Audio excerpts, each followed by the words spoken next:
If you take nothing else from this podcast, please take that David's whatever happened wrong in your life today was David Baxter's fault. Hi, everyone. Welcome to the BizDev Podcast, the podcast about developing your business. I am David Baxter, your host, joined today by Gary Voigt, who is always with me, unfortunately. How are you doing, Gary? Pretty good. I'm looking forward to today's guest. So today's guest is, I have known him since 8th grade. We were in choir together. I know that his nickname in high school was Nippy. I know that he has been an actor, an MC, a waiter, a voice talent. He is the voice of Zero on Borderlands video game, which is the coolest thing ever because I'm a huge nerd. Actually, this is a true story. I took a picture. We had just beaten the game, me and my son. We took a picture of the credits that were going, and it said Mike. It didn't even say your name correctly. Mike Turner was the voice of Zero, which I found out later from Michael, who is our guest. The guy never said his name correctly. Is that right? We should probably introduce him. Out, but that feels right. Yeah. Okay. So this is my friend, Michael Turner, he's up in New York, and he is a founder of a staffing company called Ruby Event Staffing, which is what we're going to eventually get to. But this is very fun for me. So hello, Michael. Welcome. Hey, buddy. How are you? It's great to see you. I am good. This is very weird because I think this is the first time I've ever done anything in a professional capacity with you in any way, shape, or form. I did build your websites many years ago. But it's interesting when you in Ghostbusters, they say never cross the streams.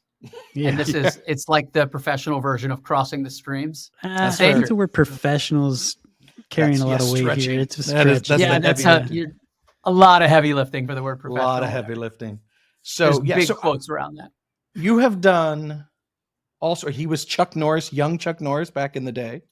He was he's not in the Super Bowl, but as an MC, you've been to the Super Bowl, Final Four, 8 million NASCAR events.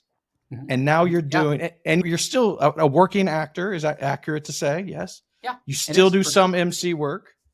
And now you decided you were bored and let's start a staffing company. How does this happen? I started this company by accident. First of all, my wife says I have the disease of hard work. I can't not work my tail off. It's just something I was born with, and I don't know. I can't not throw my back into everything I do. And other people go out and get hobbies, and I go and get another job. It's what I've always done. When I was living in LA, I remember my wife asking me, why are you driving Uber? I was driving Uber, and it was like a particularly successful acting year for me. I'd done 13 commercials that year and was crushing it. I'm not saying that to brag, but saying that to say I didn't need the money, but I had the time. And other people are like, oh, I have time. I think I'll learn how to knit. I'm always, I have 5 minutes. Let's see if I can wedge another job in here. That's just the idiot that I am. And so when COVID hit, I don't know if you guys had heard about COVID, but things shut down. I don't know if it affected you. I might have slept through it. Yeah. So when COVID hit, the acting world came back slowly. But a friend, I'd done a little bit of catering. When you're an actor, you've done hospitality work. That's required, right? Yeah. I went to work a private event, and I was a waiter with this very high-end private chef. And she said, hey, you're really good at this. Give me your number. I'll call you. We'll do it again. And I did. And then she started saying, hey, can you bring 2 people with you next and 3 people with you next? Give me 4 people with you.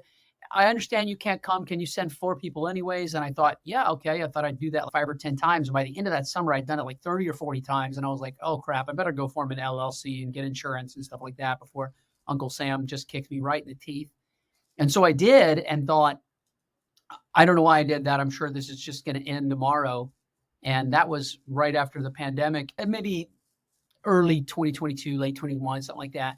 And it just keeps happening. And this year, we just did our final numbers for last year, and we covered something like almost 600 shifts mostly around the tri-state New York area, but we also sent people to the NFL draft and all over the country. And then we did about 400 events last year. So we're growing and moving, and it just keeps happening. And every time I think we wrap up for the year, I think, oh, I guess we're done. It won't happen again. And then we get a new client. It just keeps happening. So I guess we're screwing up in all the right ways. I will tell you that most entrepreneurs are telling you to shut up right now.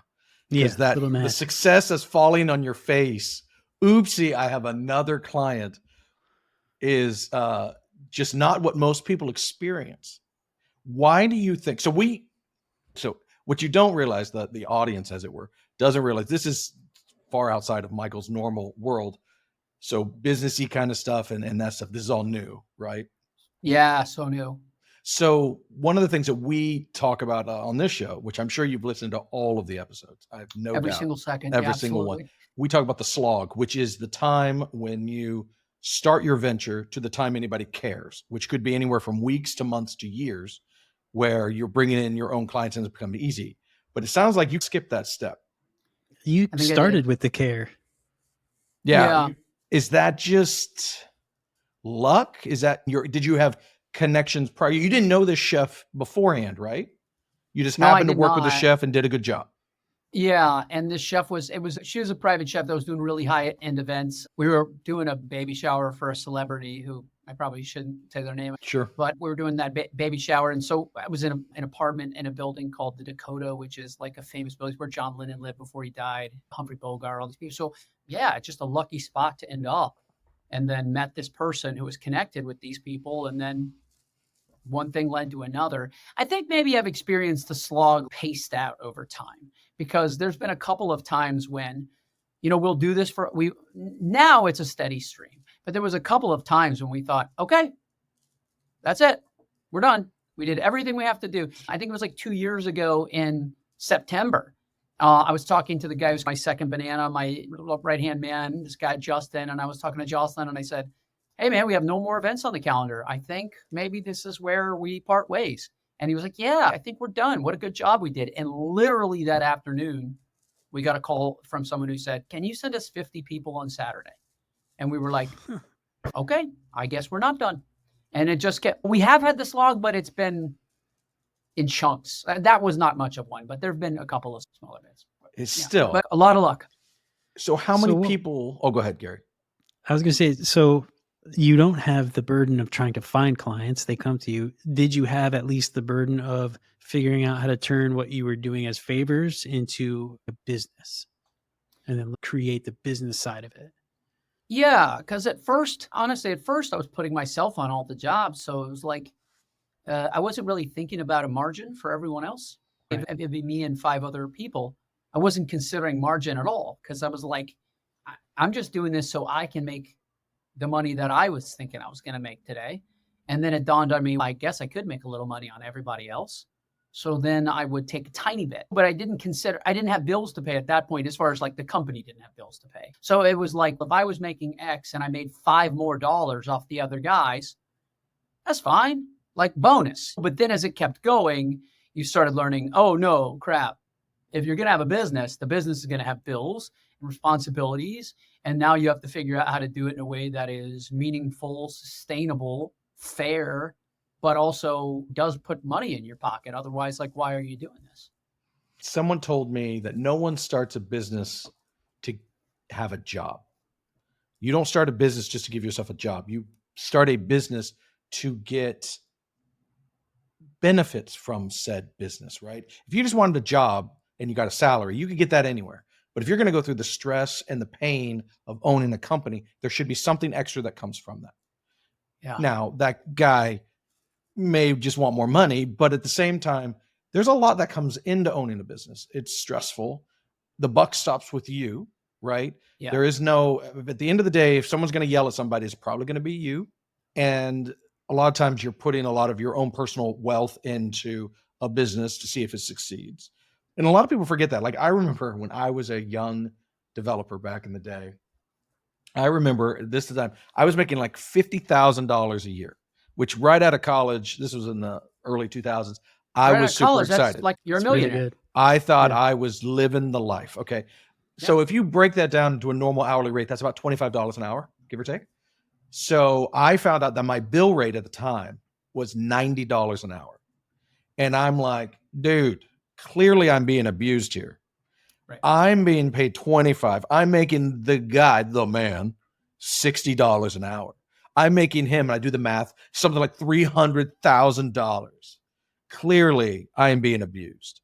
Now I'm on the other side of that coin. And I realized that how thin the margins actually are from a real business.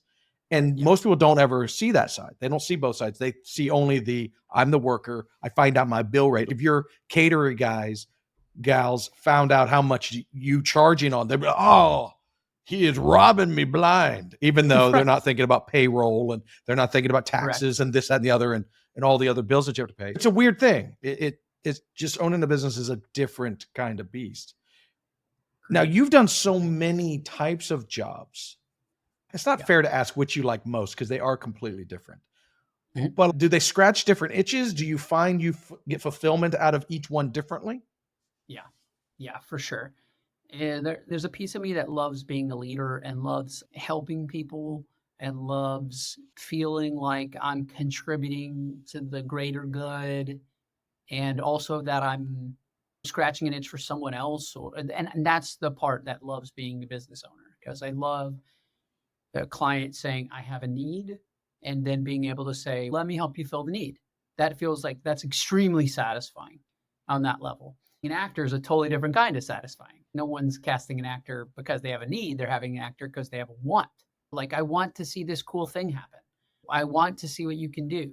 So it feels more, when in my business, it feels like I'm doing something that like really has gravity and whatever in my staff and catering business. But in my acting world, it feels like I'm doing something more ethereal, more, you know what I mean? More fun, more. So yeah, it's just a different kind of satisfaction for sure. And I don't know which one I like more. I think it depends on when you ask me. I've just shot something really cool, then I'll tell you acting is my favorite thing in the world. But then if we just accomplished a really cool thing with my business, then I'm like, I probably could live without acting. This business is everything. So it's like recency bias for me. So we're in slow season right now. So right now, I'll tell you, acting's my favorite thing in the Acting's world. But the best. check with me in 3 weeks, and it'll be. Yeah, I was gonna say wedding season's gonna start pretty soon. So yeah, for sure. So how does your day break? Not day. That's not right. How do your percentages on an average month break down? Are you mostly doing the staffing stuff now? Are you mostly, or does that completely change? Because you'll do a show and that's all you do for a while. Are you building your company? I'm sorry, I'm asking now 12 questions at the same time. Let me get you to answer the first one, right? How does that break down? Like, where's your timing-ish? I've always been the guy who is good. I've been exceptionally unorganized and exceptionally organized at the same time, if that makes sense, my whole life. Like unorganized because I was the kid that would unzip my backpack and just have a chunk of papers floating around in there that should be in folders. Like I was that kid growing up, but very organized mentally in the sense that like I've always been a guy who's multitasking always. Like I was always, when I went to grad school for theater, I'd always be riding my bicycle to school and going over my lines at the same time.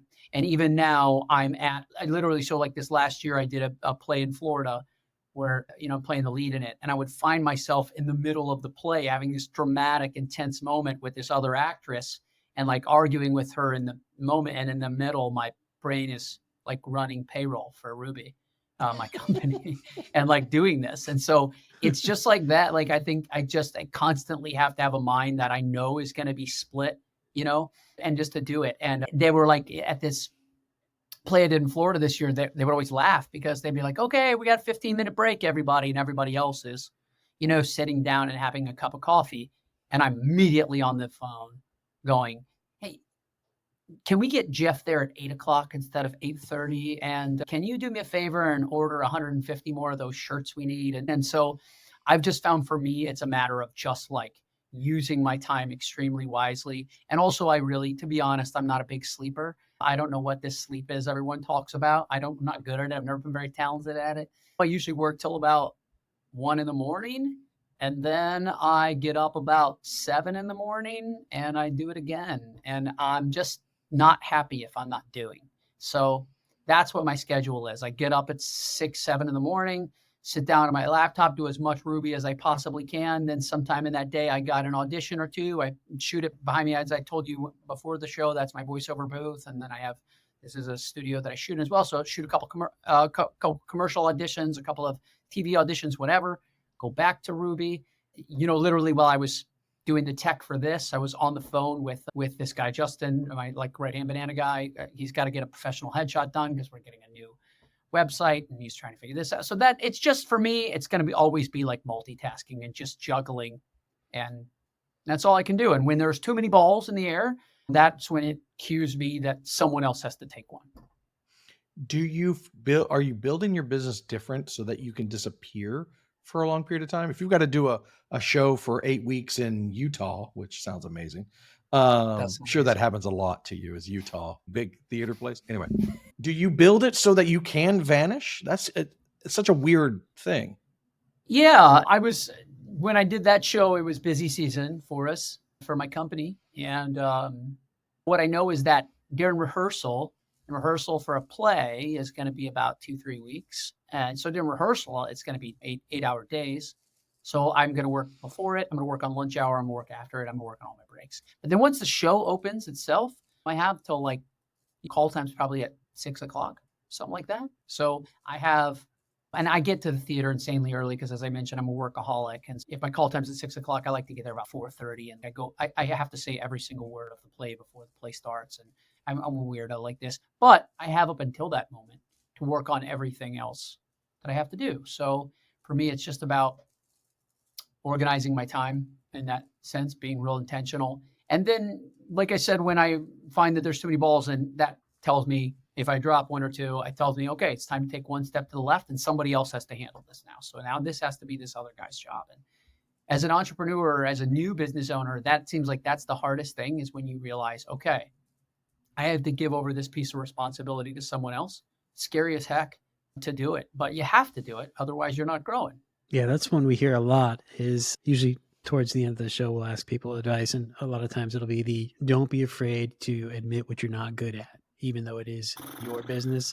Every now and then you got to step back and be like, okay, I have to give this away in order for it to grow. So in your case, it 100%. seems like you're giving away things probably more often than not with the amount that you're taking on all the time.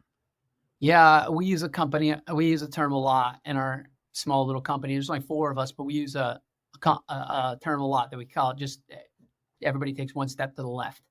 There's times when we're like, hey, it's time. We all have to take one step to the left. So this was my job. Now it's your job, which means the job you were doing is now his job, which means the job he was doing is now her job. So one step to the left, everybody. So what triggers all you can that? do.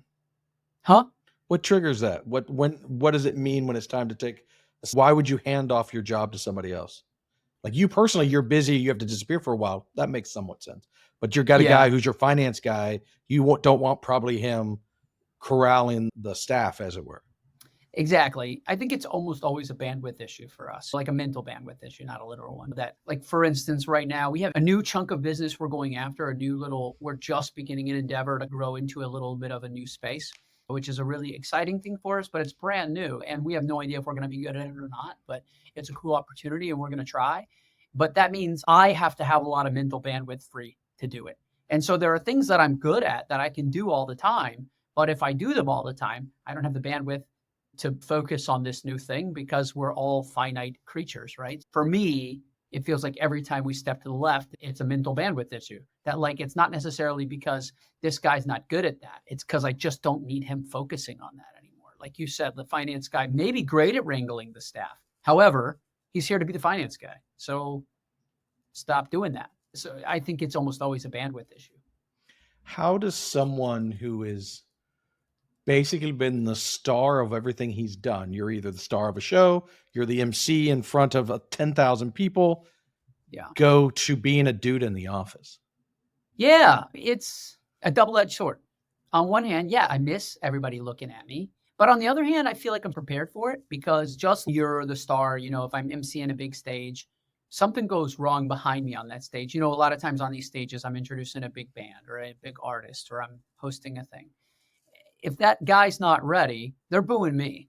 And it's not my fault that celebrity number 12 Hootie and the Blowfish is not ready? Yeah.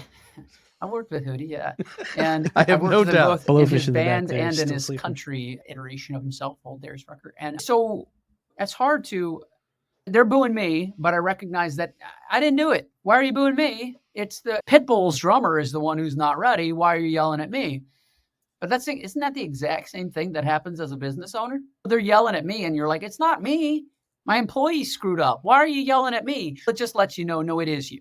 You know what I mean? At the end of the day, it is you. Sure. If you're the one who chooses to stand out front with the microphone and introduce everything and calls attention to yourself and says, put the spotlight over here, then when the thing behind me goes bad, I can yell and scream all day that it's not me, but it is me.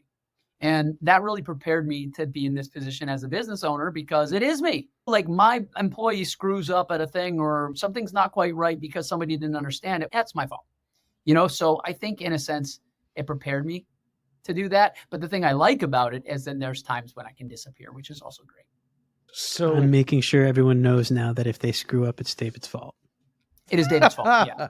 If you take nothing else from this podcast, please take that whatever happened wrong in your life today was David Baxter's fault. Wise words. Man, it's funny you say that because I have been the shield for my team for years. That is my job, right? That's a big part of my job. Sometimes when we're all cylinders are firing, it thankfully is not. But there are many times where, yes, someone does screw up and it doesn't matter because the only face that they ever see is yours. And it is part of my job because I know, like, generally business owners have some sort of a big personality. Not always, but more often than not. And a lot of my employees in particular, but I'm sure this is true across most industries, there's a lot of people in the dev world who have smaller personalities. They don't want to talk to people at all. And if someone is upset at them, they take it very personally. And that it bends them out of shape and that could throw them off for a good while. And so it's like my duty to be that shield. And in our case, we actually put multiple levels of shields before you get to the people actually doing the work. And that is to protect those people because that's not what they're here for. They're here to do this. And now we're going to have a private conversation about what they screwed up. Right. Right. But we're going to have that conversation, but it is, in our case, we have project managers who are going to get chewed out first. And if that chewing is not enough, then they will come to me and chew me out as well. And that's always fun, but it's part of the job, right? That's part of owning it. So I'm changing gears again because I'm a bit ADD on my own. Business owners wear lots of hats. Your personality is obviously quite large. What do you enjoy doing the most? Do you enjoy, and what do you hate the most? Do you enjoy the salesy stuff, which would be more closer to your acting bit, right? You're performing. Do you prefer the client relations bit? That's also very similar to what you're used to doing. Or do you find yourself preferring the back office Heidi stuff? Not sound like a broken record, but the thing I like the most, and it's probably the same reason why, I don't know, we probably have to get a therapist in here to verify if this is true, but probably the same reason I like performing is that people clap. You get to the end and people say, yay, thanks for doing what you did. And I think that's my favorite part of my job too, is that I get to make people happy. Like we do events that are very special to people. Some of them are just corporate event, not special, not what, but a lot of times it's like a really special thing. And it's really cool for someone to come in and say, hey, we've got this thing and it's really big. It's my husband's 60th birthday, or my daughter got into this thing, or my son just finished the New York Marathon, or we got a special event for this guy or that guy, or even if it is corporate, like we're doing a huge thing, but it's big for us. And when you help them accomplish that thing and you see how happy they are about what they got done and how well it went for them, for me, that's the best part. And honestly, I've had to tell myself that is the thank you, because what happens a lot is we plan like crazy, but they get the glory. Do you know what I mean? Like we plan a huge event for people. It goes really well. And then everybody goes to the person who bought the event, the client, and goes, what a great event you threw. And then you're standing 5 feet away and you're like, yeah, okay. But I've learned that's the joy in it, is seeing them be able to flex for their friends and feel like they made their family happy or whatever it is. That's my favorite part, is just helping people have a better day and go better about it. And that helps me because a lot of our clients are quite wealthy. We work with a lot of billionaires and millionaires. Our clients include Oscar winners, Grammy winners. Dude, you've got to tell us. I've heard these stories for years. You cannot end this podcast without telling one of your insane stories. You don't have to mention any names. I'm thinking of the one with the Japanese chair, perhaps. Oh, yeah. Or the one where the woman who handed you wads of cash because she didn't know how much to pay you. Yeah. There's so many good ones. You have to tell me at least one. Yeah, Any of them let me have tell you heads the in a duffel Japanese bag? chair one because I think this is my favorite. This is Right. my favorite story, I think, of all. Because I like to say, so for instance, 2 days ago, I took my guys and we did an event at a $65 million apartment in New York City. I know that because the event was because the apartment's for sale. And they had Yeah, but that's sheets just out. like a 2-bedroom downtown, right? Yeah, in New that's York? just a Not small much. efficiency up in the top of a Yeah, building. yeah. It's on the 80th floor on Billionaires Row, Oh 65 million gosh. bucks. And I didn't know this, but the maintenance fee for 65. Do you guys want to take a guess on what you pay maintenance per month for a 65 Maintenance, million what does apartment? that Per include? Is that month? like the doorman? What is the maintenance in New Yeah, York? yeah, the doorman and stuff. I don't Do know. they Make sure your clean? Are they plumbing. repairing? Okay, it doesn't No, really it's matter. not cleaning and Okay. repairing. That's on you. I'm It's gonna just going to be go like the with overall building stuff. $100,000. $12,000 a month. It's $35,000 a month Oh my God. is Jeez. the maintenance. That reminds me of a stat I heard. People who own a yacht, like the super big boats, to Yeah. fill up one of those super big boats is like $600,000 to I have in a story gas. about that. We did an event for a Russian oligarch's daughter. She course you came did. to us and said, "Hi, I'm turning 20." And my dad said, I could throw a dinner for my friends. I want to throw a fancy dinner in this space in our built. They have a beautiful amenity space in this high-rise building where a bunch of the Yankees live. And so we go there, we throw the party. Her dad gave her a modest budget of just $12,000. And like, can you imagine being 20 and your parents being As like, here's your budget, like whatever. So they got done and they were dressed up really nicely. And I said, oh, you all look great. You heading out to go hit up the club? No, I'm going to get on my dad's boat. I don't know what she's talking about. They walk out. We're on 11th. So 12th is where the water is. She turns, goes to 12th, and there's like a 200-foot yacht there. Pulls up. And she gets in it with her friends and away they go. And anyways, I said to the client the next day, her dad, I said, boy, what a great event. You must be so happy your daughter was so pleased. You must be really excited about this. It was cool to see a dad who's willing to pull out all the stops for his daughter. And he goes, yeah, man. And he said exactly what you said. He said, yeah, man, she has no idea how much I do for her. Filling up the yacht alone was $800,000. And I was like, Whoa. you think you should wait? I think it's so funny. You're saying she had a $12,000 budget for the party, but puttering out of the harbor cost $12,000. Yeah. yes, 100%, dude. So crazy. Okay, so the chair story. I'm in the Hamptons. I think this is 2 summers ago, something like this. We're there, and it's just me and one guy. We were contacted by what they call the house manager, that's what they call butlers now. So this guy's butler. We're there. To give you an idea of what this party was, the wine showed up in an armored car, in an armored truck. We had 22 people at this party. The newest wine I served was from 1984, and the oldest wine I served was from 1921.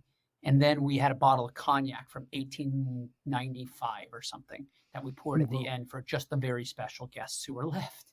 And as we were setting up, just the two of us there helping the butler, the guy that I brought with me, he said, wow, man, this place looks like a museum. And the butler said, that's because it is. Because you know how when you go to a museum, it says these pieces are on permanent loan from so-and-so. And he said, the butler, by the way, I never knew this guy's name because the butler's been working for him for 25 years and still calls him the Mr. and his wife the Mrs. So he says, the Mr. has pieces in the Louvre and in the Met and in MoMA and in the Guggenheim. This is what he does. He's a very passionate collector. And so I said, okay, just out of curiosity, what's the most expensive thing in here? Why? He said, you'll never believe it. Look down at the hall. You see those 2 little wooden chairs there? And there were 2 wooden chairs that looked like just like standard school desk chairs. Like just picture generic wooden chair. And I was like, what? No way. How much? 20 million bucks. And I said, what and why and how and what's going on? So they were 2 chairs. He said they're from a Japanese emperor's throne room. They're like 2,500 years old. The wood is extinct now.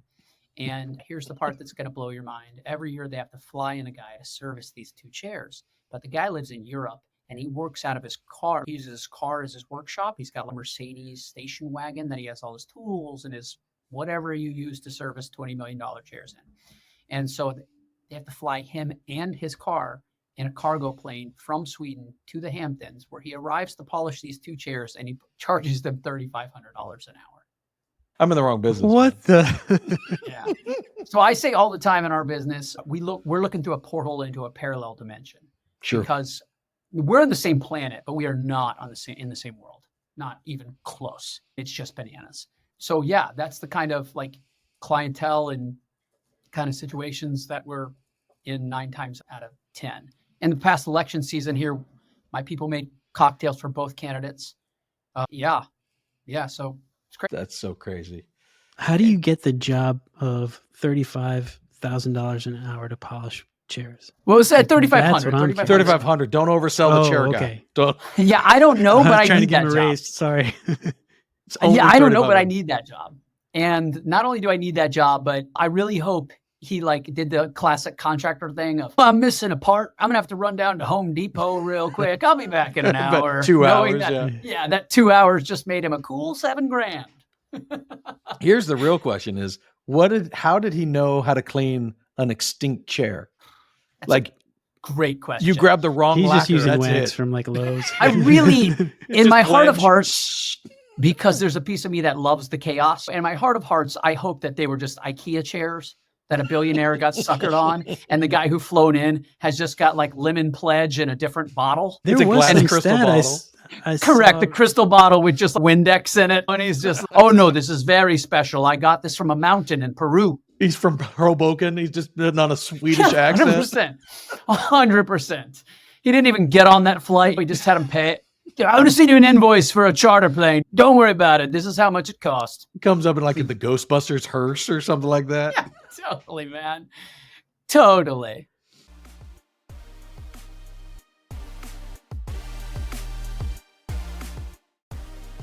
Big Pixel builds world-class custom software and amazing apps. Our team of pros puts passion into every one of our projects. Our design-infused development leans heavily on delivering a great experience for our clients and their clients. From startups to enterprises, we can help craft your ideas into real-world products that help your business do better business. And this is one of my new favorite questions. If I'm going to give you 5 years and I'm going to give you green fields, blue skies, nothing's in your way, Great. What does Ruby look like? I think in 5 years, it looks like so we do two kinds of work, basically. Now we do staffing and we also do full service catering. But we do full service catering a little bit different. I don't own a kitchen. I don't own vans. I don't own these things. But what I do have is, because of our staffing connections, we've connected with 10 or 12 of the best elite chefs in New York City and maybe a dozen or so of the biggest, most usable companies, and probably 20 or 30 of the best restaurants. And so what I do is Gary calls me and says, hey, I got a party for 30 people. We're doing this and this. And I go, okay, cool. These are the three people that I think could provide the food that would be best for you. This person or this person. And we have our primary person, a guy named Chef Reed, who's the guy we use more often than not. But it's cool to be okay, Gary needs sushi. So I'm going to go find my friends at Namwa or whatever, and they give me an exceptional rate. I put my staffing around it. I put my materials around it, my bar setup, my things around it, and we throw this party, and here it comes, and it makes us more flexible. We're not limited by what my cook can cook, by what my space can make, by what my thing can do. We can make you any kind of food in the world. We did at this high rise, the $65 million place, we did dumplings. I don't know how to make dumplings, and neither do my chefs, but I have a connection with the dumpling house in Lower Manhattan, so we did that. So I think in 5 years from now, it would look like this. We would have connections like that all over the United States. And I think our staffing will have grown. So I would say right now, 80% of our work is in the New York City area. Then probably 15% that's left is in South Florida. And then the other 5% is all around the nation. We sent 20 people to the NFL draft last year and put a couple people at the Palm Springs airport for Lamborghini and a few things like that. And I would say in 5 years, it's probably a much more balanced ratio. I'd like it to see it where we're 50% of our work is in New York and 50% of it is everywhere else doing all kinds of things. And then the third tenet of this would be that I think we're really going to diversify what we do, because the one thing we've learned a lot about staffing is that basically we're herding cats. That's what we're doing. We're doing the thing that people don't like to do. Everybody always says, I love this. I don't like dealing with people. This is what you hear people saying all the time. We love dealing with people. It's what we do. And we're happy to herd the cats for you. And so we've learned that the mechanism's the same kind of no matter what kind of staff you need, the mechanism works the same. So we're expanding now into a whole different sector. This is like days old and we're just starting and I don't know where it's going, but going into we've web been approached development. No. Yeah, we're starting a new podcast, the web development podcast. It's going to compete with this one. It starts tomorrow afternoon. So if your Perfect. listeners want to tune in, just kidding. We're doing we've been invited to do some medical staffing, like finding surgeons and nurses and things like that for companies. And so I don't know if that's going to pan out or not. This is a brand new, somebody just approached us about doing this, a big company. So we're talking about it. Maybe we do or don't. But in 5 years, I think we'll certainly have other things that we do rather than just brand ambassadors and waiters and this kind of thing. I think I would like to get into some placement staffing as well. As what we do now is mostly temporary staffing, sending people to an event. I can see in 5 years us doing some large placement staffing on top of that. So that's our long-term goal, is to just diversify a little bit, do some different things. How hard is it, or how much of an expense goes into finding and vetting these people that you're staffing? It's constant. It's 100% of the time. Last year, I used 275 people, and it's just nonstop because we're almost never the primary employer for the people that we employ. So that means you'll have somebody, and for a while, they're your guy. They're going out nonstop. Everybody loves them, and then they just vanish because they get another gig. So a lot of them are gig workers that do a lot of this kind of work, but they're busy with a different thing, or they decide, I'm going to go back to school and get my PhD in librarianism or whatever the heck they're doing. Or some of them are actors and they get that dream role, or they move back to Kansas or whatever it is. And so we're constantly finding new people. This is how we find, vet, and organize is the biggest part of our job. Always. We basically do about 5 to 10 interviews a day. Technology are you using for that? Are you trying to streamline that, or does it have to be, at least maybe the introduction could be through technology, but then of course you're going to have to be face to face in person to actually finish it up. But yeah, if you're saying you need to interview 5 people per day, knowing Michael, plus there's paper find involved. those people. Like, there is paper involved. The thing that is the good, bad side of it is once kind of blood is in the water, once people find out that you hire people in this capacity, that you have the ability to give people extra work than they would have had, or to give gig workers another way to work. And people really like working with us. We've gone out of our way to be a really kind-hearted company in our, what we call our Ruby pillars. So we have 3 pillars of who we are. And the first one is that we vow to practice radical and extreme kindness and respect, even and especially where it is not deserved. The meaner you are to us, the nicer we're going to be right back to you. And so doing that makes us very attractive. And so the fortunate part of that is, at this point, they're coming to me a lot. I get about 50 emails a day from people who are like, I would like to work with you. I get probably less than that phone calls. I probably get 2 phone calls a day, and maybe 4 or 5 texts, and maybe 10 messages on WhatsApp a day. And so it just becomes a funneling process of putting them all somewhere, when you get these. So we've just got a massive Google Drive catch-all. We've got a form that we send out, Google form. Hey, fill this out, where they have to tell us about themselves, and they have to make a short video about themselves.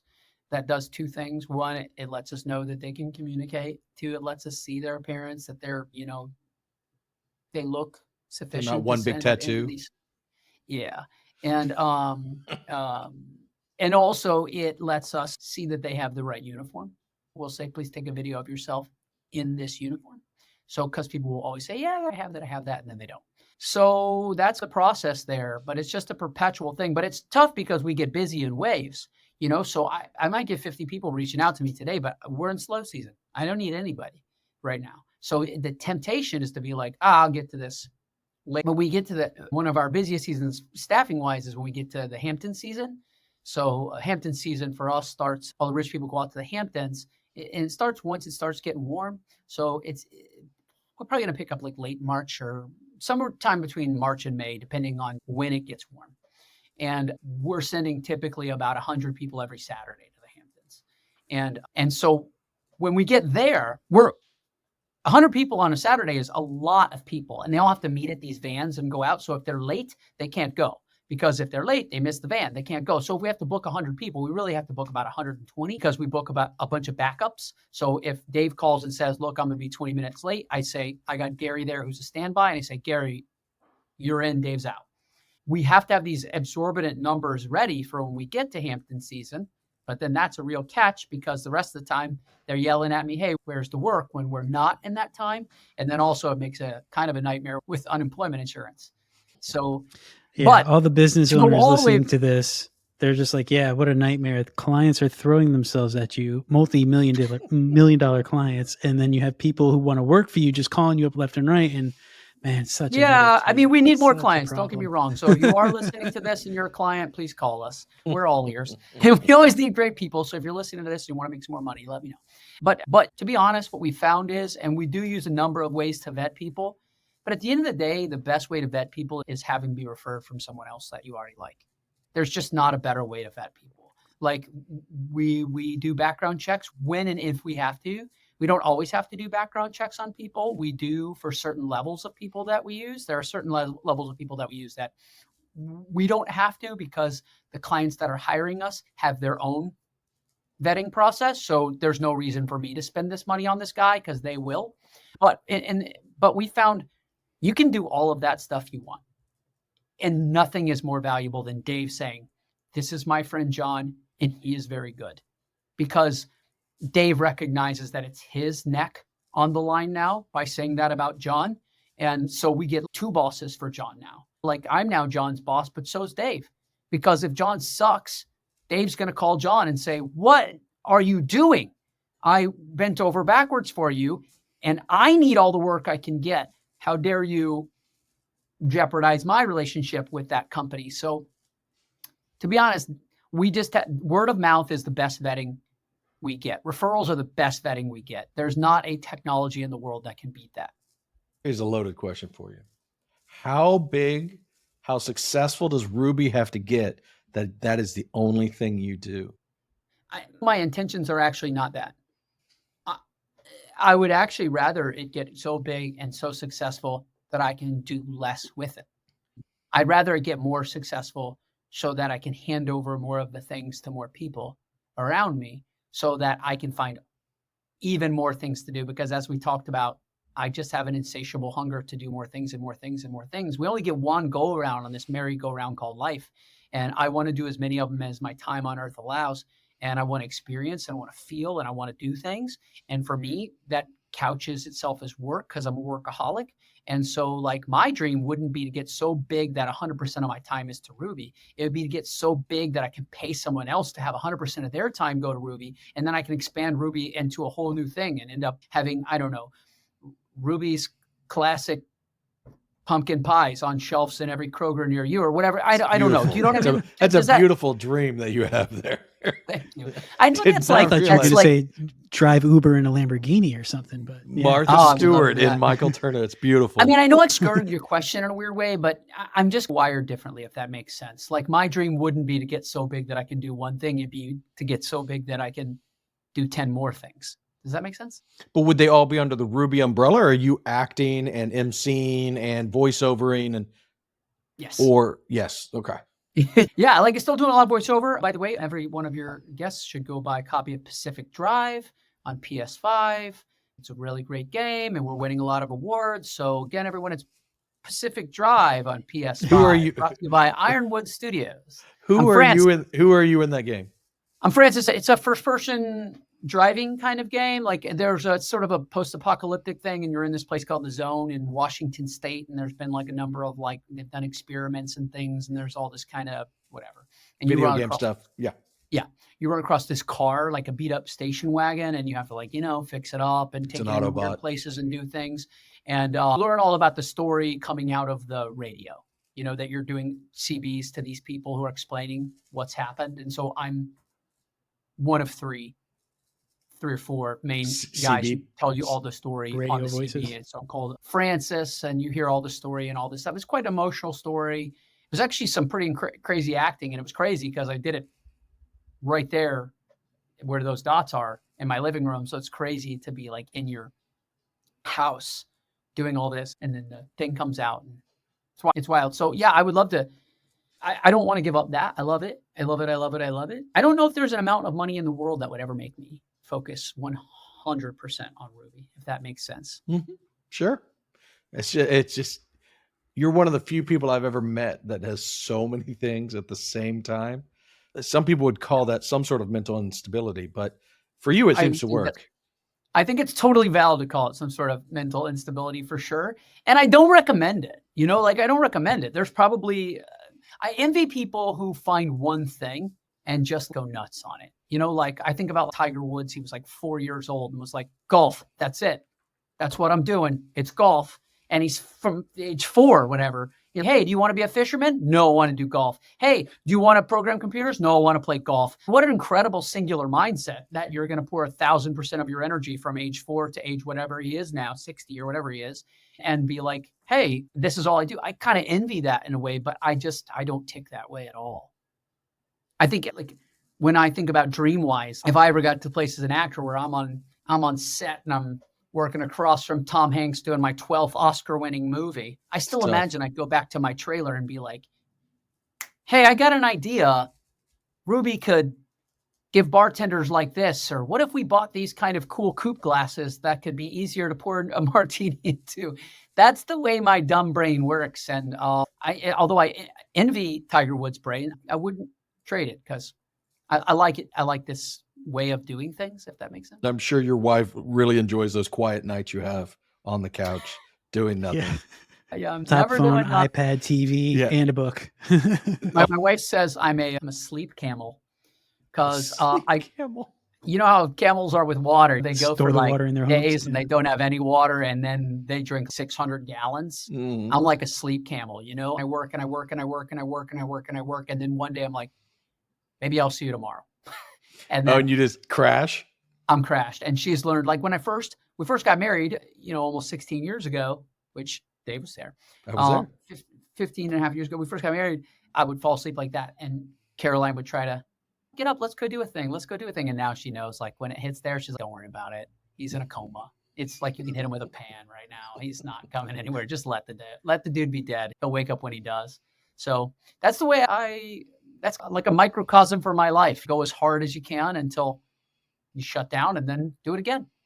I'm sure there are no long-lasting health consequences to this. Oh, I can't imagine. What can be bad for you about that? This just sounds perfectly healthy. All right, Gary, bring us home. Give us our last question. It's odd to ask this last question, but it's going to be an entertaining answer for sure. What would your 3 pieces of advice be for anyone starting a new business? Yeah, the 3 things would be this. 1, stay humble in the sense that like our unofficial motto at Ruby is we need to get better every day. But that sounds like a real positive uplifting thing, but there's a negative side to that, which means admitting that yesterday you sucked. No matter how good you did yesterday, if you're going to do better today, it means yesterday you weren't as good as you thought you were. So that's the first thing. Be humble and always know that whatever you did today, it wasn't good enough. It just wasn't good enough. You're done. Otherwise, you're done. Business is either growing or dying. So that's how I recommend raising your children too. Just tell them they suck every day. Hey, get better. I know you won a trophy yesterday. Do today. You were wondering how Tiger Woods did it. There it is, right there. That's it. So that's the first thing, because we live in a society that says fake it till you make it. And I agree with that from the outside in. Yeah, you want to fake it till you make it, but also fake it till you make it is a lot of telling yourself, oh, it's just fine if it's just out here and we're doing this. No. You have to take a long, hard look in the mirror and say, what we did yesterday, it felt satisfying, but with today's resources, we look at it and go, wow, I can't believe we got away with that. And that needs to be our first thing. The second thing that we talk about, and this is similar, but we talk about living E to E, which is the first time we do something, we need to be effective. And the second time we do it, we need to be efficient. So living E to E. Effective means that everybody in the process is happy with it. Client's happy, I'm happy. We cleared a profit of some sort, at least enough that it was worth doing or whatever. But every other time we do it from then, it has to be more efficient. but you can't lose the efficacy.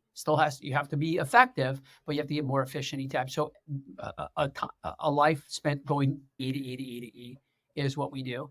And then the last thing, and this was a piece of advice that my brother-in-law, who's a really good businessman, told me, is he said, and it really applies to me because we work with people a lot. He said, you have to remember that in business, it's never personal and it's always personal. And that has been, and I didn't have any idea what he meant when he told me that. Like, I was in my business had barely gotten started, and I was like, that sounds like the dumbest thing I've ever heard. And then now I realize it, that when it's 5 minutes before a shift and someone calls out and says, hey, I'm so sorry, I can't be there. You want to make it real personal and say, what are you doing? You big old idiot, you dumb dummy. How dare you do this to me? You have betrayed me in a way. You are dead to me. Kick rocks. But nope, it's not personal. It's just widgets right now. Even though it's a person, it's just a widget. Cool. This widget's broken. Throw it out and get a new widget.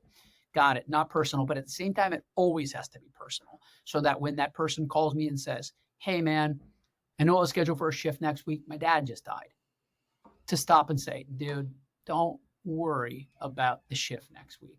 I am sorry. What can we do to help? How can we help you? And trust me, when you get back, we're here for you and we'll get you right back where it gets. So understanding when it has to be impersonal and when it has to be personal for me is a moving target, something I'm working on all the time. The goalposts are always shifting on me, but that's the game for me all the time, is to do that. And then if I can give you one bonus, it's this final one, which is obstacles are always opportunities. I read Warren Buffett said that. He said, bad business people see obstacles and good business people see opportunities. And I was like, yeah, that's genius. That's what he does, is they say, oh, we can't do this. It's going to cost this much money to do this. And he says, cool. Let me figure out a way to charge somebody that much money to do it. And that's why he's Warren Buffett and I'm an idiot, because I see the obstacle and stop. He sees the obstacle and monetizes it. And so those are the things that I'm wrestling with every day in being an entrepreneur, is how to get better at those things. Those are actually very insightful philosophies more than they are advice. And I think that's probably some of the most profound advice we've gotten in a while. Thanks.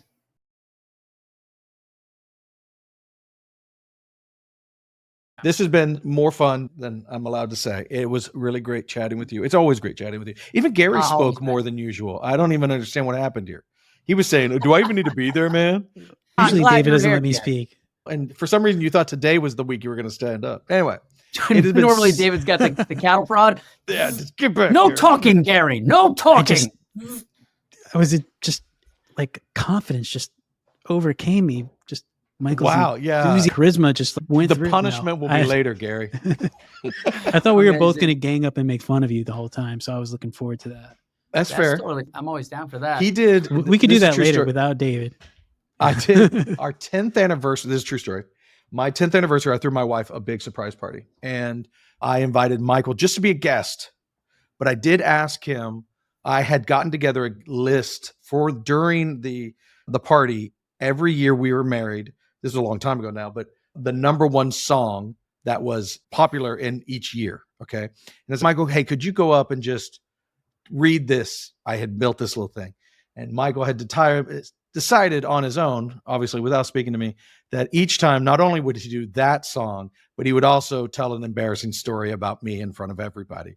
So it was 10 embarrassing stories to just roast me the rest of the evening. So yes, he's very good. Gary, whenever you want to start your own podcast, Gary, we'll make one that's just embarrassing stories about David Baxter.